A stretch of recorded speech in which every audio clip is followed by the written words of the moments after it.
Interim जमानत दे दी है, अंतरिम राहत दे दी भाई, जब तक वो जमानत पे रहेंगे। इसका मतलब बड़ा बेंच का अगर कोई फैसला आता है तो जमानत कैंसिल भी हो सकता है। बचेगा, चाहे ओपोजिशन में हो चाहे पोजीशन में, चाहे फिर इस देश के राष्ट्रपति हो, प्रधानमंत्री हो, कोई और मंत्री संतरी हो या मुख्यमंत्री हो या जज हो सुप्रीम कोर्ट के खिलाफ काम हो रहा है तो वी आर ड्यूटी बाउंड। उसमें कोई जज है, कोई वकील है, इससे कोई फर्क नहीं पड़ता, या इस देश का कोई सिटीजन है। तो हमने जो लेटर लिखा, अपनी जिम्मेदारी का निर्वहन करते हुए वो लेटर लिखा, वो इन एजेंसियों को या न्यायालयों को पॉलिटिक्स का अखाड़ा ना बनने दें और इसमें पॉलिटिकल एडवांटेज कोई ना ले पाए। नमस्कार, आप देख रहे हैं फोरम 4, मैं हूं प्रभात। इस वक्त मैं सुप्रीम कोर्ट में हूं। जैसा कि सुप्रीम कोर्ट ने एक महत्वपूर्ण आदेश दिया है जिसमें केजरीवाल को अंतरिम जमानत मिल गई है ईडी के मैटर में।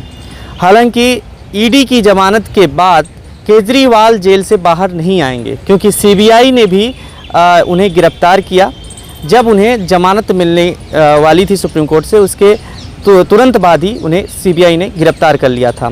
तो अब सीबीआई के मामले में जब तक जमानत नहीं मिलेगी तब तक वो बाहर नहीं आएंगे। लेकिन एक बहुत महत्वपूर्ण सवाल उठते हैं कि आखिर क्या अरविंद केजरीवाल 3 महीने से जो जेल में बंद हैं, अगर सुप्रीम कोर्ट से जमानत मिल जाती है तो क्या इस केस में आम आदमी पार्टी को भी राहत मिलेगी या नहीं। हमारे साथ बात करने के लिए है मौजूद सुप्रीम कोर्ट के वरिष्ठ अधिवक्ता बलराज सिंह मलिक जी।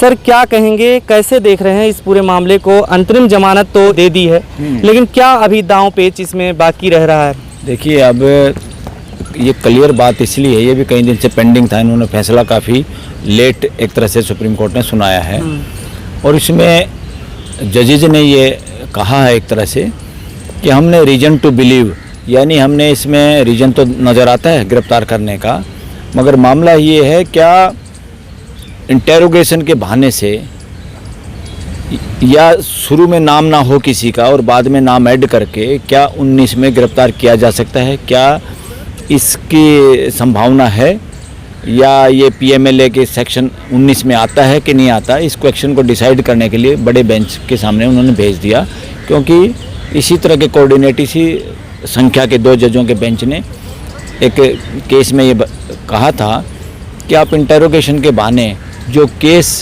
कोर्ट के सामने जा चुका है, फिर अगर आप किसी को बुलाते हो इंटेरोगेशन के लिए या समन पे बुलाते हो तो आप गिरफ्तार नहीं कर सकते, क्योंकि अगर फिर गिरफ्तार करना है तो आप कोर्ट की इजाज़त लेंगे। कोर्ट कहेगी तो गिरफ्तार कर सकते हैं, आप डायरेक्ट उसको गिरफ्तार नहीं कर सकते। ये जस्टिस ओका के बेंच ने कहा था। अब उसी बात पे आके इन्होंने कहा कि ईडी की हमारी गिरफ्तारी ही गलत है। वो चैलेंज किया है, वो तो अभी डिसाइड नहीं किया, वो तो हायर बेंच डिसाइड करेगा। और इन्होंने इसीलिए, क्योंकि खुद बेंच इस मामले में कंफ्यूज था कि भाई हम क्या करें, तो इन्होंने अपने यहाँ से मामले को बड़े बेंच में ज़्यादा बड़े विजडम के लिए आगे सरका दिया है और इसमें इन्होंने इंटरिम जमानत दे दी है, अंतरिम राहत दे दी भाई, जब तक वो जमानत पे रहेंगे, जब तक बड़ा बेंच इसमें डिसाइड करेगा कि आगे भी वो जमानत पे रहें नहीं रहें, वो सब कुछ बड़ा बेंच देखेगा। अंतरिम जमानत के बाद जो सीबीआई का पेंच फंस रहा है उसमें अब क्या हो सकता है, क्योंकि ये लंबा मैटर अब खींचेगा, अभी हाई कोर्ट में, फिर हाई कोर्ट के बाद फिर सुप्रीम कोर्ट में आएगा मैटर। देखिए, सबसे ज़्यादा तो सीबीआई ने जो मामला दर्ज किया हुआ है, अब सीबीआई अपने तरीके से जो कर रही है उसको भी ये लोग ज़रूर चैलेंज करेंगे और वो भी मेरे ख्याल में हाई कोर्ट में पेंडिंग है इन लोगों का केस, तो हाई कोर्ट देखेगी। मसला अब ये नहीं है, मसला इन लोगों के सामने भी और देश के सामने भी और वकीलों के भी सामने, जो देश के लोगों के फंडामेंटल राइट के हक में है संविधान जिनके लिए बार बार कहता है, इस देश में कोई भी कानून ऐसा नहीं हो सकता जो देश के लोगों के फंडामेंटल राइट को एक तरफा यानी अनुपात बिना अनुपात के, जिसमें सरकार को पावर देता हो, वो किसी भी बहाने से कोई मिसयूज ना कर पाए इस देश के लोगों की liberty, freedom, right to expression, उनके fundamental right to live with dignity. इस तरह से कोई भी काम ऐसा ना हो जो सरकार उसका मिसयूज कर पाए। और बार बार पीएमएलए में या यूएपीए में ये बातें बार बार उठ रही हैं। और भी जो इस देश में पब्लिक सेफ्टी एक्ट है या Misa maintenance of security act है, इंटरनल सिक्योरिटी, कई कानून अभी भी ऐसे हैं जहां लोगों को बिना बताए, बिना फॉर्मल उन पर मुकदमा चलाए, प्रिवेंटिव डिटेंशन 1 साल के लिए, बल्कि 1 साल से ज़्यादा भी कर सकते हैं बाद में रीजन दे के। तो ये मामले अच्छे नहीं हैं किसी भी डेमोक्रेटिक कंट्री के लिए। यहाँ पे डेमोक्रेसी में संवाद होता है, लोगों से बात होती है। जो आदमी विरोध करते हैं किसी बात का, सरकार कोई कानून बनाए या सुप्रीम कोर्ट कोई जजमेंट दे, वो फॉलो करना अलग बात है, मगर उसके खिलाफ और उसके विरोध में आवाज़ उठाना अगर वो गलत हैं तो ये लोगों का राइट है। तो इसलिए इस देश में बहुत सारे जो ये कानून हैं ये तानाशाही पे आधारित हैं, ये डेमोक्रेटिक कानून इनको नहीं कह सकते। कोई भी डेमोक्रेटिक माइंडसेट या डेमोक्रेटिक सोसाइटी इस तरह के कानून सहन नहीं कर सकती।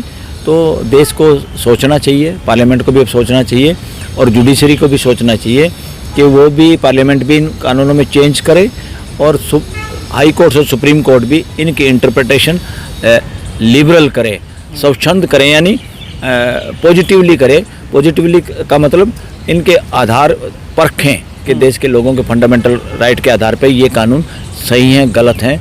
ये कहीं ना कहीं एक जानबूझ के कोई ऐसा कोई हथियार सरकार को ना देते हों जिससे वो अपने पॉलिटिकल ओपोनेंट को या इस देश को आगे बढ़ाने के लिए अच्छी बात जो कर हमारा विरोध करेगा या वो अगले इलेक्शन में जीत जाएगा या हमारी सत्ता परिवर्तन कर देगा, ऐसे लोगों को टारगेट बना के अगर कानून का मिसयूज होता है और हाई कोर्ट सुप्रीम कोर्ट अगर चुप रहती हैं, डिले करती हैं, that is not good for the country.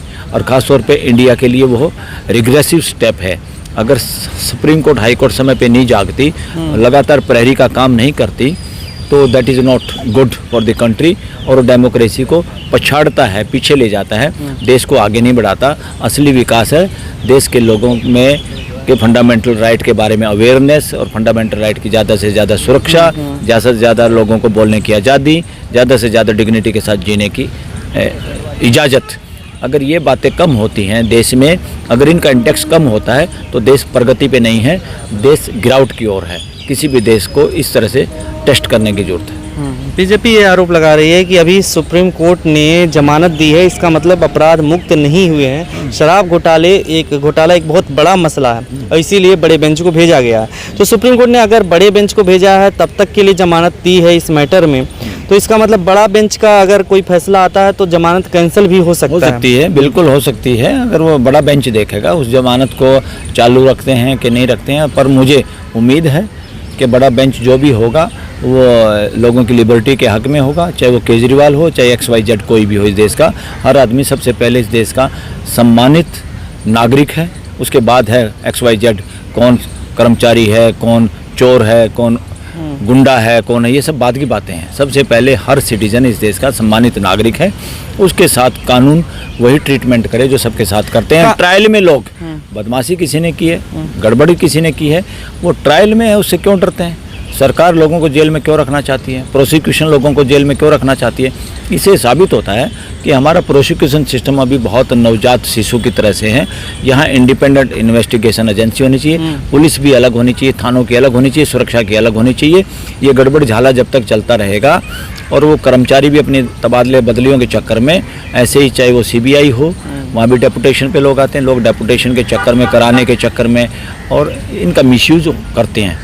सत्ता में बैठे हुए लोग ज़्यादातर इनका मिसयूज करते हैं, सदुपयोग नहीं करते। सदुपयोग करें तो देश का ज़्यादा भला हो सकता है। कानून के हिसाब से जो अभी चल रही है प्रक्रिया, CBI वाला जो मैटर अभी फंसा हुआ है, क्या आपको कैसा मतलब क्या लग रहा है? उम्मीद है कि केजरीवाल जी को अब जमानत मिल जाएगी? क्योंकि सुप्रीम कोर्ट ने एक बात ये भी बोली है कि 3 महीने तो उन्होंने जेल में सज़ा काट ली है। तो और राव जबनी कोर्ट ने भी उन्हें उसमें फैसला सुनाया था, न्याय बिंदु ने। तो अब क्या जमानत इस केस में मिलना तय है अरविंद केजरीवाल को? मिलनी चाहिए, जमानत मिलनी चाहिए। और जमानत न केवल केजरीवाल को, इस पूरे देश के सब लोगों को जमानत मिलनी चाहिए, जब तक कि वो समाज के लिए खतरा ना हो, उसके पुख्ता सबूत ना हो।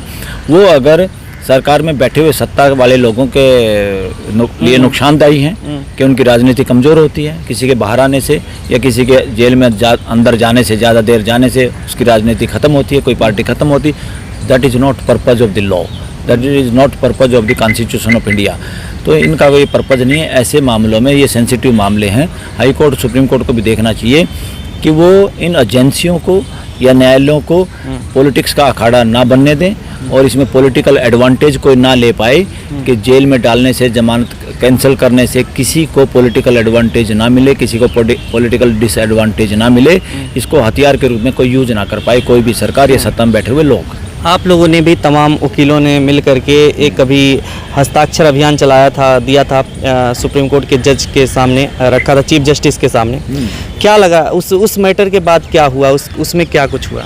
नहीं, वो तो हमने क्लियर कट मैटर लिखा, तो वो तो हम सब वकीलों का कंसर्न है, उससे तो जिम्मेवारी भी है इस देश के वकीलों की। अगर हमारी जुडिशरी के अंदर कोई इस तरह का काम हो या इस तरह के कमेंट हो जो हमें लगता है कि जुडिशियल मोरालिटी के खिलाफ है या कॉन्स्टिट्यूशनल मोरालिटी और स्पिरिट के खिलाफ काम हो रहा है, तो वी आर ड्यूटी बाउंड। उसमें कोई जज है, कोई वकील है, इससे कोई फ़र्क नहीं पड़ता, या इस देश का कोई सिटीजन है। तो हमने जो लेटर लिखा, अपनी जिम्मेदारी का निर्वहन करते हुए वो लेटर लिखा कि भाई इस तरह की बातें ठीक नहीं हैं, हमें ये जो हो रहा है ये कुछ ठीक नहीं लग रहा, ना हमें और पूरे देश को भी ये ठीक नहीं लग रहा। इसलिए आप अपने गिरेबान में झांकिए और इस तरह से लोगों को लगे कि उनको ये अच्छा लगे और विश्वास हो हमारे देश की जुडिशरी पे कि ये जो करेंगे बिना भेदभाव के करेंगे, जो इनकी संवैधानिक शपथ है जजों की कि बिना सामने कौन है कौन नहीं है, कौन ऊंचा कौन नीचा, ये सब नगण्य हो जाता है। हमारे सामने सिटीजन है और सिटीजन के फंडामेंटल राइट है। किसी ने गलत किया है तो हम उसके राइट की भी सुरक्षा करें और उसको जेल में तभी जाने की अनुमति दें या जब भी उसको हम पुलिस रिमांड या उसकी जमानत ना दें तो वो वाकई ही खतरा है इस देश के लिए।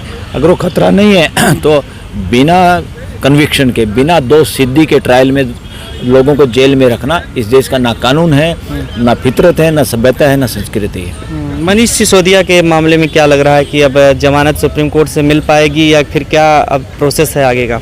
मनीष सिसोदिया को जमानत मिलनी चाहिए, हद हो गई, 1 साल से ज़्यादा लंबा समय हो गया। क्या करोगे भाई, क्यों ऐसा कर रखा है? ये प्रताड़ना वाले कानून है, इससे क्या हासिल होगा? कितने दिनों में आपने क्या सबूत इकट्ठा किए हैं, नहीं किए हैं? पैसे का तो आज तक आप ट्रांजैक्शन नहीं कर पाए, इधर उधर के तुक्के मार रहे हैं। इधर उधर के अगर तुक्के मार के लोगों को गिरफ्तार करेंगे तो इस देश का एक भी आदमी नहीं बचेगा, एक नेता नहीं बचेगा, चाहे वो अपोजिशन में हो चाहे पोजीशन में, चाहे फिर इस देश के राष्ट्रपति हो, प्रधानमंत्री हो, कोई और मंत्री संतरी हो या मुख्यमंत्री हो या जज हो सुप्रीम कोर्ट के या हाई कोर्ट के, एक भी आदमी नहीं बचेगा। जिस तरह से इन लोगों के साथ ये केस में कर रहे हैं ना डीलिंग, बिना सबूत बिना उसके, और इस तरह का कानून बना दिया कि आपको हमने पकड़ लिया और आप ही सिद्ध करो कि आप अपराधी नहीं हो, ये खतरनाक कानून है। ये इस देश के कानून हो नहीं सकते, इनको तुरंत ख़त्म करने की जरूरत है और इनकी इंटरप्रिटेशन लिबरल और कॉन्स्टिट्यूशन के अनुरूप करनी जरूरी है। और अगर ये लेट हुआ इसमें तो इस मामले में, ऐसे मामलों में ये देश की नज़रों में हमारी कोर्टें भी दोषी नज़र आएंगी देश को। इस मामले से अभी जो जमानत मिलेगी, अभी जैसे उन्होंने कहा कि सुप्रीम कोर्ट नहीं डिसाइड करेगा मुख्यमंत्री कौन रहेगा, हालांकि अरविंद केजरीवाल डिसाइड कर सकते हैं कि मुख्यमंत्री रहेंगे कि नहीं रहेंगे। तो इससे कहीं ना कहीं क्या जो मैटर बार बार जा रहा था कि केजरीवाल मुख्यमंत्री ना रहें, तो उसको लेकर के क्या अब बीजेपी को झटका लगा है ये बहुत बड़ा? बिल्कुल बिल्कुल, और इतना कमेंट करने की भी मुझे लगता है ज़रूरत नहीं थी। कोर्ट इतना भी कमेंट नहीं करती थी, कोई बात नहीं। उसमें ये कहते थे this is not under our preview, हम इस पर कुछ नहीं कर सकते, we are not dealing with it, हम इस मामले बात ही नहीं करना चाहते, इस पर कोई कानून है नहीं। ये तो वो पार्टी है, पार्टी के कोई नेता है और उन्होंने पार्टी ने उनको नेता चुना हुआ है, और नेता और सदन का नेता कोई भी हाउस का लीडर, चाहे वो स्टेट में हो चीफ मिनिस्टर है और पार्लियामेंट में हो तो प्राइम मिनिस्टर है, कुछ नहीं इससे फर्क पड़ता। ठीक है सर, बहुत बहुत धन्यवाद सर। Thank you. खबरों में बने रहने के लिए फोरम 4 को सब्सक्राइब करें और नोटिफिकेशन पाने के लिए बेल आइकन दबाएं।